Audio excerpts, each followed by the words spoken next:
राम राम, प्रणाम। भारतीय परंपराओं में स्वास्थ्य पर बहुत ध्यान दिया गया है और भारत में जीव पर बहुत ध्यान दिया गया है। पूरा फोकस रहा हमारे ऋषि मुनियों का जीव पर। जीव और उसका जीवन यह उत्कृष्ट हो, इसके लिए बहुत जरूरी था स्वास्थ्य पर शोध, और स्वास्थ्य पर जो शोध है उसके परिणाम लोगों के जीवन पर दिखना। इसीलिए आयुर्वेद के हिसाब से जो स्वस्थ जीवन की परिभाषा है वह बिल्कुल अलग है। यानी हम उस तन, मन और कार्यशैली तीनों के सही योग को हम स्वास्थ्य से जोड़ते हैं। इसलिए आज निरोगिता की बात करेंगे कि आप कैसे खुद को निरोगी बना सकते हैं, और इसके लिए हमें भारत माता की जय बोलनी पड़ेगी। सो भारत माता की जय। क्योंकि हमारे ऋषि मुनियों ने स्वास्थ्य की जो परिभाषा दी उसे आज पूरी दुनिया के चिकित्सक मान रहे हैं। बहुत सारी बातें अभी हमें करनी है, लेकिन एक महत्वपूर्ण बात, हमारे ऋषि मुनि किसी को छूने मात्र से ठीक कर देते थे। यदि आप आज की ये बात अच्छी तरीके से समझ ले तो आप भी खुद को ठीक कर सकते हैं और दूसरे लोगों के तन और मन दोनों को बेहतर कर सकते हैं। यही भारतीय पद्धति का स्वास्थ्य है। तो हमारी परिभाषाएं कितनी गहरी हैं, कितनी गहन है, आपने देखा होगा। रोगी को ठीक सकते हैं और दूसरे लोगों के तन और मन दोनों को बेहतर कर सकते हैं। यही भारतीय पद्धति का स्वास्थ्य है। तो हमारी परिभाषाएं कितनी गहरी है, कितनी गहन है, आपने देखा होगा।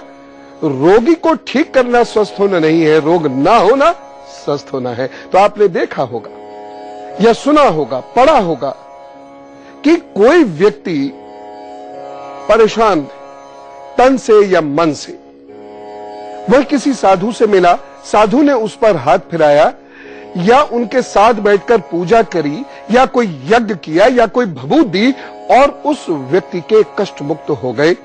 कैसे भगवान बुद्ध के भी छूने मात्र से कई असाध्य रोग ठीक हो जाते थे। कैसे होता था ये सब? इसके पीछे एक बहुत गहरा विज्ञान है, उसे समझिए, गहराई से सुनिए। बौद्ध धर्म के प्रवर्तक भगवान बुद्ध या गौतम बुद्ध से जुड़े ऐसे कई उल्लेख या कथाएं मिलती हैं जिसमें भगवान बुद्ध को रोगियों को छूते ही ठीक करने की बातें कही गई हैं। ये बातें कोरी कल्पना नहीं है, बल्कि वैज्ञानिक सच्चाई है। बुद्ध जिस तरह छूकर लोगों को ठीक कर देते थे, उसी प्राकृतिक चिकित्सा प्रणाली को आज रेकी कहा जाता है। भगवान बुद्ध की कमल सूत्र नाम की किताब में इसका कुछ वर्णन है।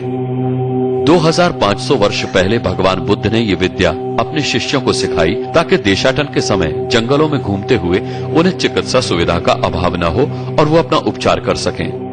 लेकिन भगवान बुद्ध के महानिर्वाण के बाद के कुछ हजार वर्षों में ये चिकित्सा प्रणाली विलुप्त हो गई। 19वीं शताब्दी में इसे जापान के डॉक्टर मिकाओ उसुई ने खोजा और पूरे विश्व में फैलाया।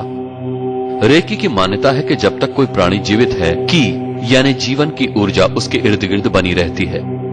जबकि उसे छोड़ जाती है तब उस प्राणी की मृत्यु हो जाती है। विचार, भाव और आध्यात्मिक जीवन की भी की के माध्यम से उपजते हैं। रेकी एक साधारण विधि है, लेकिन इसे पारंपरिक तौर पर नहीं सिखाया जा सकता। विद्यार्थी इसे रेकी मास्टर से ही सीखता है। इसे आध्यात्मिक आधारित अभ्यास के तौर पर जाना जाता है। चिंता, क्रोध, लाभ, उत्तेजना और तनाव शरीर के अंगों एवं नाड़ियों में हलचल पैदा कर देते हैं, जिससे रक्त धमनियों में कई प्रकार के विकार उत्पन्न हो जाते हैं। शारीरिक रोग इन्हीं विकृतियों के परिणाम हैं। शारीरिक रोग ही मानसिक रोगों से प्रभावित होते हैं। रेकी के द्वारा मानसिक भावनाओं का संतुलन होता है और शारीरिक तनाव, बेचैनी व दर्द से छुटकारा मिल जाता है। अब समझिए कि दूसरे व्यक्ति की ऊर्जाओं को कैसे छुआ और समझा जाता है और कैसे उसकी जो मैग्नेटिक फील्ड है, जिसे हम ऑरा कहते हैं, कैसे हम उसमें छेड़खानी करके उसको ठीक कर देते हैं। इसके लिए सबसे पहले अपनी ऊर्जाओं की बलि दी जाती है। जी हां, और ये एक बहुत महत्वपूर्ण बात मैं आपसे कहना चाहता हूं, जब कोई साधु संत बीमार पड़ता है तो हम उसका तन मजाक उड़ा देते हैं। खुद को तो ठीक कर नहीं सकते, जमाने को क्या ठीक करेंगे?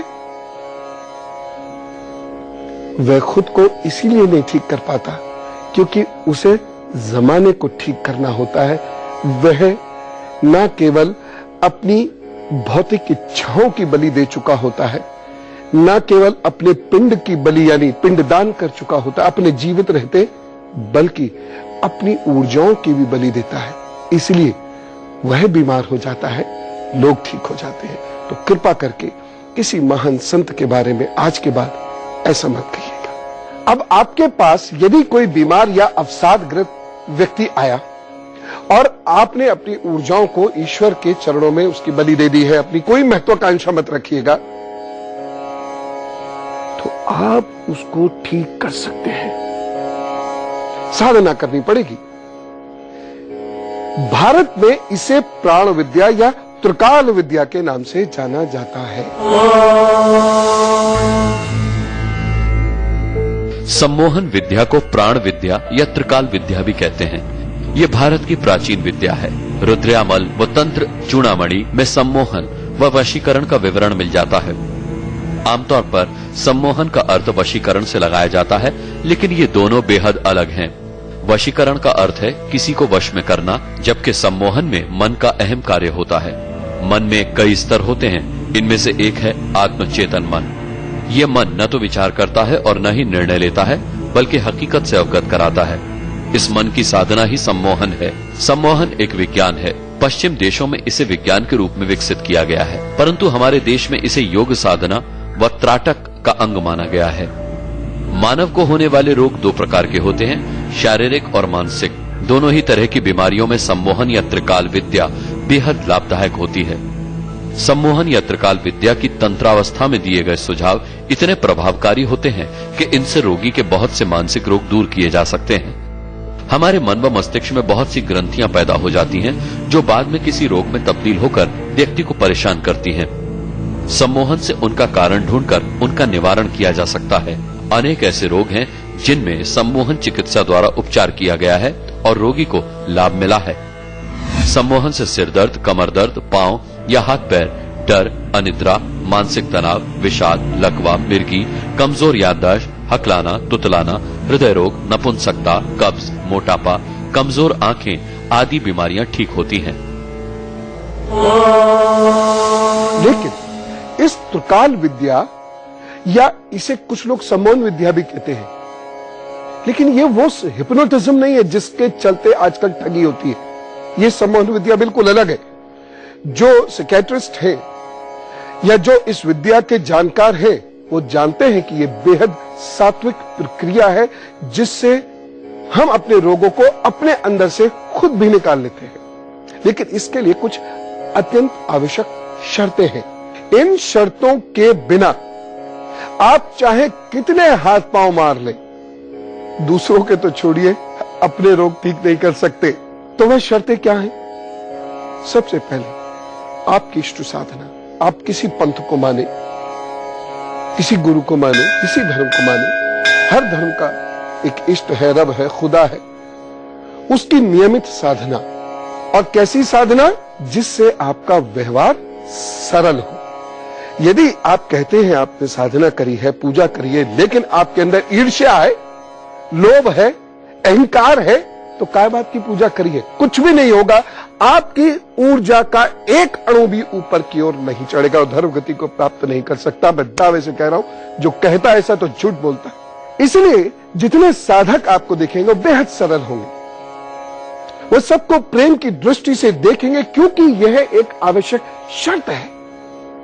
आपको ऐसा होना ही होगा, तभी आपकी ऊर्जाएं उधर गति से चलेंगी, अन्यथा तो चढ़ ही नहीं सकती। यदि आप कोई वास्तव में सिद्धि प्राप्त करके दुनिया को ठीक करना चाहते हैं, स्वयं को या अपने परिवार को ठीक करना चाहते हैं, तो मन से वैमनस्य निकाल दीजिए, पूर्वाग्रह निकाल दीजिए। किसी को बड़ा या छोटा मत मानिएगा, सब बराबर है ईश्वर की निगाह में। स्वयं के मन में शांति लाइए। यदि आपके मन में व्याकुलता है, आप किसी को कैसे ठीक कर सकते हैं? अच्छा, ये मानसिक शांति आती कैसे है? क्या आप मानसिक शांति प्राप्त कर सकते हैं? बिल्कुल कर सकते हैं। मैं बताऊंगा आपको आप कैसे मानसिक शांति प्राप्त करें। लेकिन यदि आप मानसिक रूप से शांत नहीं है तो आपकी प्रीफ्रंटल लोब ये सही से काम नहीं करेगी। आपका खुद का हार्मोनल सिस्टम, मेटाबॉलिज्म सिस्टम वह गलत होगा। दूसरे को क्या आप ठीक करेंगे? कर ही नहीं सकते। मानसिक शांति के लिए भारत में योग को बड़ा प्रभावी माना जाता है। अगर विज्ञान की बात करें तो मस्तिष्क का एक हिस्सा फ्रंटल लोब मानसिक शांति के लिए सीधे जिम्मेदार होता है। फ्रंटल लोब मस्तिष्क के आगे स्थित होता है और इसका आकार अर्धचंद्राकार होता है। फ्रंटल लोब वर्तमान कार्यों, अच्छे और बुरे कामों या बेहतर और सबसे अच्छे कार्यों को प्रभावित करता है। इसके साथ ही फ्रंटल लोब समाज में अस्वीकार्य भावनाओं के दमन का भी जिम्मेदार होता है। फ्रंटल लोब ही अच्छे और बुरे के चुनाव और भावनाओं पर नियंत्रण करता है। अब ये फ्रंटल लोब क्या है? मैंने ये क्या कह दिया? तो ये फ्रंटल लोब ललाट के मध्य में स्थित होता है। मानसिक शांति के लिए एक छोटा सा उपाय कर ले, क्योंकि जब तक यह एक्टिवेट नहीं होगा तब तक आपके अंदर वह शक्ति नहीं आ सकती। वह शक्ति नहीं आ सकती कि किसी के तन को, मन को दुरुस्त करे, किसी को आशा दे दे, किसी के अंदर प्लेसिबो इफेक्ट जिसे मेडिकल साइंस में कहते हैं वह पैदा कर दे। अब मैंने ये क्या शब्द बोला? ये बड़ा विशेष शब्द है। ज्यादातर रोगी अपने अंदर की ऊर्जा की वजह से ही ठीक होते हैं और इसे पाश्चात्य चिकित्सक विज्ञान भी मानता है और आज से नहीं 17वीं शताब्दी से मानता है। इसके जनक ने इसका नाम दिया था प्लेसिबो इफेक्ट। शरीर को शांत करने के लिए, दुरुस्त करने के लिए और आपके शरीर में ऊर्जाएं रहें, इसके लिए आपको कुछ जड़ी बूटियों का सहारा लेना चाहिए। जैसे सहदेवी और सफेद चंदन को मिलाकर उसका तिलक लगा लिया कीजिए। अभूतपूर्व मानसिक शांति इससे आनी शुरू होती है। सीधी सी बात है, सेल स्ट्रांग होंगे, प्रीफ्रंटल लोब स्ट्रांग होगी। ये जो थर्ड आई का हिस्सा है, यहां पर तिलक लगता है। मैंने इसके बारे में आपको बहुत गहराई से विवेचना करी थी। यह हिस्सा मजबूत होगा, आप दूसरों को ठीक करेंगे। इसके अलावा नाग केसर का तिलक भी मानसिक शांति देता है। जो लोग जड़ी बूटी बेचते हैं वहां जाइए, नाग केसर मांगिए, वो अभूतपूर्व मानसिक शांति आपको मिलेगी। उसका बड़ा सा तिलक आपको लगाना होगा।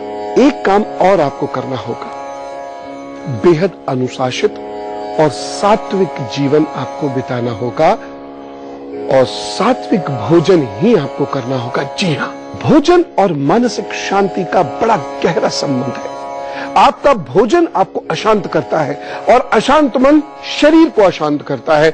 आपका भोजन आपको हिंसक तक बनाता है, शरीर से भी हिंसक बनाता है, जैसे मारपीट, और मन से भी हिंसक बनाता है। यानी जो ईर्ष्यालु है वो हिंसक है, जो दूसरों की निंदा करके दूसरों का अकारण चरित्र हनन करता है वो हिंसक है, जो दूसरों से बुरे शब्द बोलता है, भद्दी भाषा बोलता है, वह हिंसक है। वह धार्मिक ही नहीं हो सकता। वह भारतीय संस्कृति का सिर्फ देह मात्र संतान तो हो सकती है, लेकिन भारतीय संस्कृति की तात्विक संतान नहीं। ऐसा व्यक्ति गलती से वो इस धरातल पर पैदा हो गया।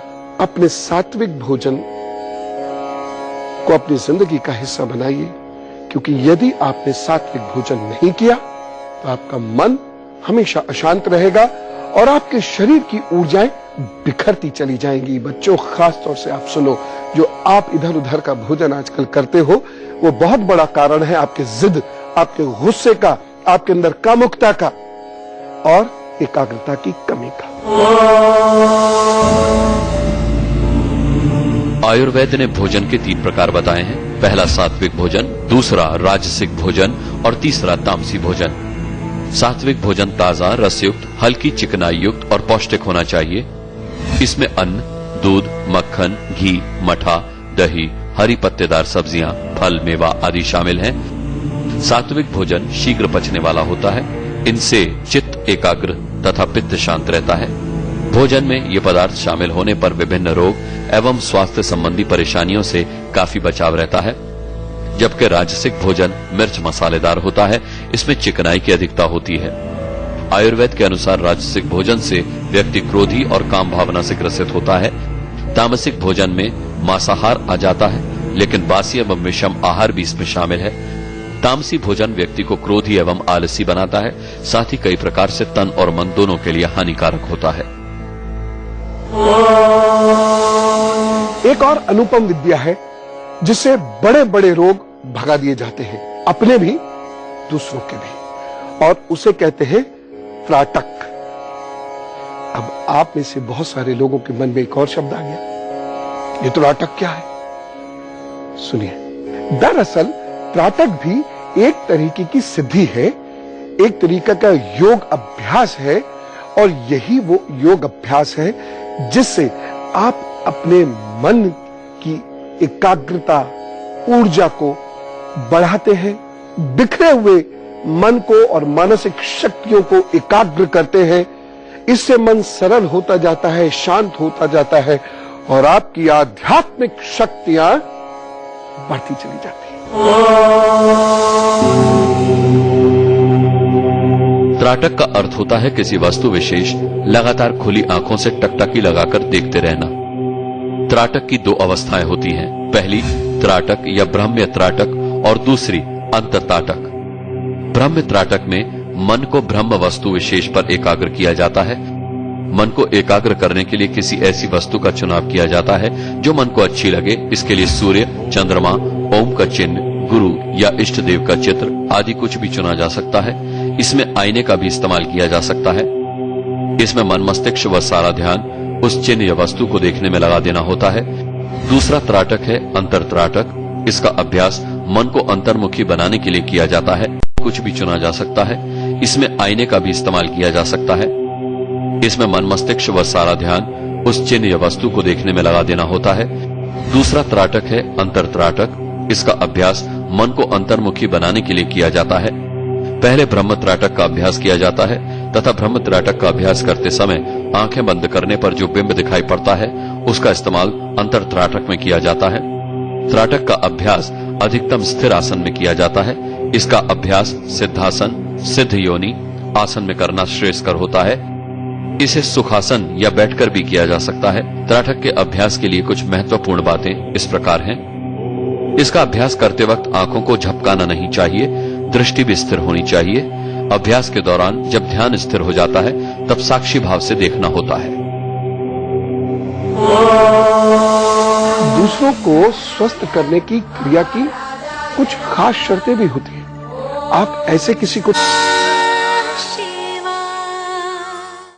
तो जो सिद्ध पुरुष है, यानी जो त्राटक के बिना सिद्धि का प्रारंभ हो भी नहीं सकता, तो त्राटक से बड़े बड़े रोगों को वो चुटकियों में ठीक करने लगते हैं, क्योंकि उधर मन शांत है, निर्मल है, सबके प्रति प्रेम है और अभ्यास है। हम स्वयं मानसिक रूप से, शारीरिक रूप से स्वस्थ हैं, तो हम क्या करते हैं? हमारे पास ऊर्जा का वो खजाना होता है, दूसरों को अच्छा कर देते हैं। अच्छा, दूसरों को स्वस्थ करने की क्रिया की कुछ खास शर्तें भी होती हैं। आप ऐसे किसी को ठीक नहीं कर सकते, लेकिन यदि आप ये क्रियाएं करते हैं तो मेरा विश्वास है आप भी दूसरों के काम आ सकते हैं, और जरूर आइए दूसरों के काम। और ये बहुत साधारण क्रियाएं हैं जो मैंने अभी आप तक पहुंचाई। वो कोई कठिन बात है? वैसे कोई कठिन बात है? करना शुरू करिए, उस रास्ते पर चलना शुरू करिए, बिल्कुल भी कठिन नहीं। बस थोड़े दिन अपने को बदलना पड़ता है। और अब जो मैं आपको बताने जा रहा हूं ये भी बहुत सरल है, घर में बैठे बैठे कीजिए। और मैं दावे से कह रहा हूं, ऋषि मुनियों के ये विधा जब मैं आप तक कोई भी पहुंचाता हूं, बड़े दावे से इसलिए कह सकता हूं, मैंने जीवन में देखा है, केवल पढ़ा नहीं है। उस दावे से मैं आपसे ये कह रहा हूं, बहुत सारे रोग आपके घर में उत्पन्न ही नहीं हो सकते। बहुत सारे रोग जो होंगे तो शांत होंगे। बस पॉजिटिव रहिएगा थोड़ा सा।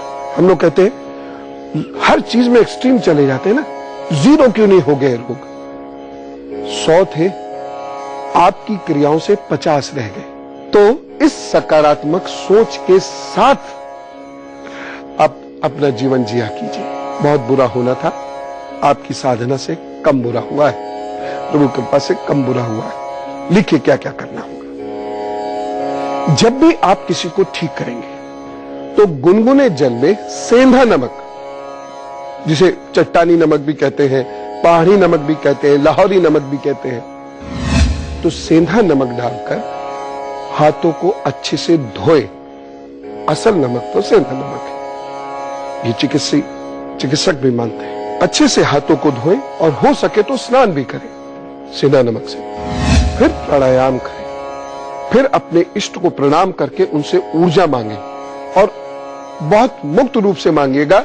ये मैं अपने लिए ऊर्जा नहीं मांग रहा हूं प्रभु, यह मैं अमुक व्यक्ति को ठीक करने के लिए ऊर्जा मांग रहा हूं। फिर अपने गुरु को प्रणाम करें। अब आप कहेंगे इसके पीछे क्या विज्ञान है? करके देख लीजिए, 1 मिनट में पता चल जाएगा। फिर मानसिक रूप से पूर्ण चंद्र पर एकाग्र हो। फिर सांस को स्थिर करें, रोक मत दीजिएगा, रोक भी नहीं पाएंगे, और रुक गई तो फिर तो रोग वैसे ही मुक्त। सांस को स्थिर करना, यानी बहुत तेज नहीं चलनी चाहिए। जितनी तेज सांस चलेगी उतने ही ज्यादा रोग शरीर में आएंगे।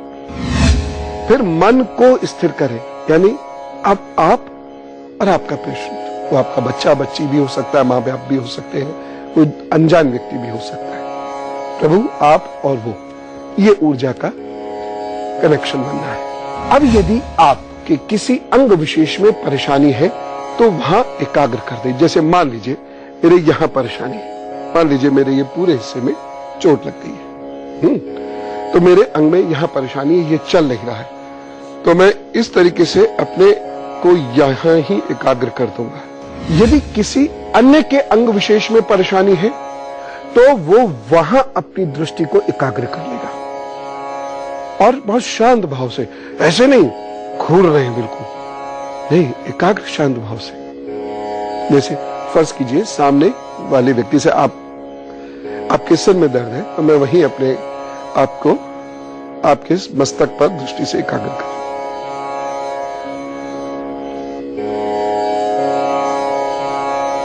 स्थिर। अब मन को भटकने मत दीजिएगा, अपने इष्ट और गुरु को याद करते रहिएगा। प्रारंभिक अभ्यास में पीपल या कनेर या आक का पत्ता उस स्थान पर रख ले जिसे ठीक करना है। जैसे यहां ठीक करना है, पीपल आक कनेर यहां रख के एकाग्र किया और ऊर्जा देनी शुरू कर दी। उस अंग को जिसके स्वास्थ्य की कामना कर रहे हैं, प्रारंभिक अभ्यास के दौर में छूना नहीं है। रोग से बचने के लिए सबसे बड़ा कार्य ये करें कि नकारात्मकता से बचें। समाज में दुर्भाग्य से नेगेटिविटी या नकारात्मकता बढ़ती चली जा रही है और ये रोगों का एक मुख्य कारण है, जड़ है रोगों की। हमें पता भी नहीं चलता कि हम कब नकारात्मक हो गए। तो कुछ लक्षण मैं आपको बता रहा हूं, यदि वह आपके अंदर है तो समझिए आप नकारात्मक हैं। आपकी सोच में नकारात्मकता है तो शरीर में तो नकारात्मकता आएगी ही आएगी, उसे तुरंत रोकिए। जैसे ईर्ष्या, ईर्ष्या से नकारात्मकता आती है। इसी तरह आत्मविश्वास की कमी यदि आपके अंदर है तो आपके व्यक्तित्व में नकारात्मकता आती चली जाएगी। तो यदि आप में ये लक्षण है तो जान जाइए कि आप में नकारात्मकता है, और आप में नकारात्मकता है तो सबसे पहले रोगी तो आप बनेंगे। उसके बाद फिर आपकी वजह से घर के अन्य लोगों में रोग फैलेगा। तो आप अपने अंदर वही सिद्धियां, वही शक्ति उत्पन्न करें, और ये कब कर सकते हैं, लेकिन सबसे पहले आपके व्यक्तित्व से नकारात्मकता दूर होनी चाहिए। तभी आपके अंदर ओज आएगा, कर्मठता आएगी, और यही हमारे ऋषियों को महान व्यक्तित्व बनाता था, यही गुण बनाता था। वो सरल थे, सिद्ध थे, लेकिन सब बांट देते थे, अपनी ऊर्जाएं भी बांट देते थे, अपने प्राण भी बांट देते थे। उन्हें प्रणाम करते हैं। आप लोग इसका अभ्यास कीजिए। इस प्रयत्न से आप और आपके इर्द गिर्द रहने वाले लोग वो स्वास्थ्य प्राप्त करेंगे, हील होंगे। बोलिए भारत माता की जय।